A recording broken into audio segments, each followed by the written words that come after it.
ঢাকা টেস্টের দ্বিতীয় দিনে বাংলাদেশের ব্যাটিং নাকি বোলিং কোনটা বেশি খারাপ হয়েছে?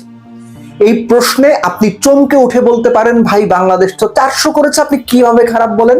আপনার কাছে ভালো ব্যাটিং মনে হতে পারে, আমার কাছে মনে হচ্ছে না।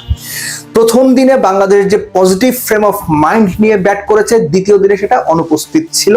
বোলাররা এলোমেলো বল করেছেন, বাউন্ডারি বল অফার করেছেন। সহজ কথায় প্রতিপক্ষকে কোনো রকম প্রেসার দিতে পারেননি। প্রথমে ব্যাটিং এর কথা দিয়ে শুরু করি। মুশফিকুর রহিম জন্মদিনে সেঞ্চুরিয়ানকে এক্সপেক্ট করেছেন, আমিও এক্সপেক্ট করেছি, কিন্তু যে ব্যাটিং এর ধরন তিনি দেখিয়েছেন সেটা আমার কাছে দৃষ্টিকটু মনে হয়েছে। আপনি আমার সমালোচনা করতে পারেন। এখনকার যুগে ভালো উইকেটে মুশফিক যে ধরনের ব্যাট করেছেন, জিম্বাবুয়ের ব্যাটসম্যানরা ওইভাবে ব্যাট করেন। তিনি অন্তত 50টা হওয়ার পরেও আরেকটু বেশি স্ট্রাইক রোটেটে মনোযোগী হওয়া, আরো একটু বেশি বাউন্ডারি বের করার জন্য প্রোঅ্যাক্টিভ হওয়া, অন্তত 65-70 স্ট্রাইক রেটের রান রেটটা, নিজের ব্যাটিং স্ট্রাইক রেটটা নিয়ে যাওয়া মুশফিকের জন্য খুব জরুরি ছিল। আমি জিম্বাবুয়ের কথা এই জন্য বললাম, এই ধরনের ব্যাটিং উইকেটে মুশফিক যে জায়গাতে ব্যাট করেন, Australia, England, south Africa, Bharat, নিউজিল্যান্ডের কোনো ব্যাটসম্যান এই উইকেটে এইভাবে ব্যাট করতো না। এত বেশি শেলের ভেতরে ঢুকে গিয়ে এখনকার যুগে ভালো ব্যাটিং উইকেটে কেউ ব্যাটিং করে না। সো এই ব্যাটিংটা আমার কাছে দৃষ্টিকটু মনে হয়েছে। লিটন দাস ঠিক যে ধরনের বলে, যতখানি অফ স্ট্যাম্পের বাইরের বলে একবার স্লিপে লাইফ পেয়েছিলেন, ঠিক ওই ধরনের বলেই তিনি কি কারণে মিড অনে খেলতে গেলেন, এটার কোনো ব্যাখ্যা আমার কাছে নাই, লিটনের কাছে থাকতে পারে। এগুলো হচ্ছে টেস্ট ক্রিকেটের প্রতি এক ধরনের তামাশা। আপনাদের মনে থাকার কথা, পার্টিকুলার একটা ম্যাচে লিটন দাস প্রথম বলে শেষ বিকেলে ডাউন দ্য উইকেট এসে আকাশে মেরে ক্যাচ তুলে দিয়ে আউট হয়েছিলেন। সো এই যে দায়িত্বটা অবহেলা করা, কিংবা টেস্ট ক্রিকেটটা যেভাবে খেলা উচিত সেভাবে না খেলতে পারা, বা সেই খেলার প্রতি ওই ধরনের মনোযোগ না থাকা, অন্তত লিটনের কাছ থেকে দেখতে ভালো লাগে না। তানজিদ তামিম এই কাজটা করতেন, তাইজুল এই কাজটা করতেন, ওকে, লিটন এটা কিভাবে করেন? 10-11 বছর ইন্টারন্যাশনাল ক্রিকেট খেলেও যদি এগুলো আপনাদের আয়ত্তে না আসে, সেটা আসলে বাংলাদেশ ক্রিকেটের দর্শকদের বা আমাদের জন্য দুঃখজনক। আপনারা যেটা করছেন একদম ঠিক করছেন, আপনারাই ঠিক, আমরা ভুল।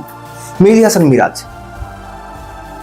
এক যুগ 11 বছর বোধহয় ক্রিকেট খেলছেন ইন্টারন্যাশনাল, দুর্দান্ত একটা ছক্কা মারলেন, উনি তো এবিডি ভিলিয়ার্স, তার পরের বলটাই একদম একটু এক্সট্রা বাউন্স, খেলে দিলেন পয়েন্টে ক্যাচ। মিরাজ যা করেছেন ঠিক করেছেন। আমরা যে এগুলো পছন্দ করি না, এটা আমাদের ভুল, আমাদের অপরাধ। মিরাজ, লিটনরা ঠিক করেছেন, যা করছেন ঠিক করছেন। শুধুমাত্র তাইজুল এবং তাসকিনের ব্যাটিং দেখে মনে হলো যে না, মিরাজ, লিটন, মুশফিকদের যা করা উচিত ছিল সেটা তাইজুল এবং তাসকিন করে দিয়েছে। তাও 400 পর্যন্ত গিয়েছেন, 413 করেছেন, খুব ভালো। কিন্তু প্রথম দিনের যে পজিটিভিটি ব্যাটিং আমরা দেখেছি, সেটা দ্বিতীয় দিনে একেবারেই অনুপস্থিত ছিল, যেটার প্রমাণ পাকিস্তান দেখিয়েছে। 2 ডেবিউটেন্ট মিলে, ইমামুল হকের সঙ্গে মিলে দিন শেষে তাদের রান 179, বাংলাদেশ 234, 234 রানে এগিয়ে। পাকিস্তানের ডেবিউটেন্টরা যে অ্যাপ্রোচে বা যে পজিটিভনেস নিয়ে ব্যাট করেন, বাংলাদেশের মিডল অর্ডারের পরীক্ষিত 10 বছর ইন্টারন্যাশনাল ক্রিকেটে কাটিয়ে ফেলা ব্যাটসম্যানরা ওই পজিটিভিটি দেখাতে পারেন না। পাকিস্তান চাপে ছিল, বাংলাদেশ না, মনে রাখেন। বাংলাদেশ যখন লিটন, মুশফিক, মিরাজরা ব্যাটিং করছেন, তখন চাপ পাকিস্তানের উপরে, বাংলাদেশের উপরে না। তারপরও তারা পজিটিভিটি দেখাতে পারেননি। পাকিস্তান ওই পজিটিভিটি দেখিয়ে দ্বিতীয় দিন শেষে অন্তত মানসিকভাবে দুর্দান্ত একটা অবস্থান আছে। বোলিং এর কথা দিয়ে শেষ করি। 3 সিমার, 3 পেসার, 3 জনই এলোমেলো বল করেছেন, অনেক বেশি বাউন্ডারি বল অফার করেছেন। আপনি টেস্ট ক্রিকেটের একটা বেসিক রুল হচ্ছে, যেভাবেই হোক বাউন্ডারি যেন লিক না হয়, ব্যাটসম্যানকে এক প্রান্তে যেন বেঁধে রাখার সুযোগটা নেওয়া যায়। বাংলাদেশ সেটা পারেনি। এবং একটা ব্যাপার এর সঙ্গে যোগ করা যেতে পারে যে বাংলাদেশের বোলিং যে ইউনিট, পেস ইউনিট স্পেসিফিক্যালি, সেখানে ভ্যারিয়েশনের জায়গাটা বোধহয় একটু কম। নাহিদ রানা বলেন, ইবাদত বলেন, তাসকিন বলেন, 3জনেরই বোলিং এর যে স্কিল বা স্ট্রেংথ অলমোস্ট কাছাকাছি, 80, 90, 100 এরকম আর কি। মানে একজন 80 হলে আরেকজনের 90, আরেকজনের 100, অর্থাৎ তারা 3জনই similar sort of pace bowler.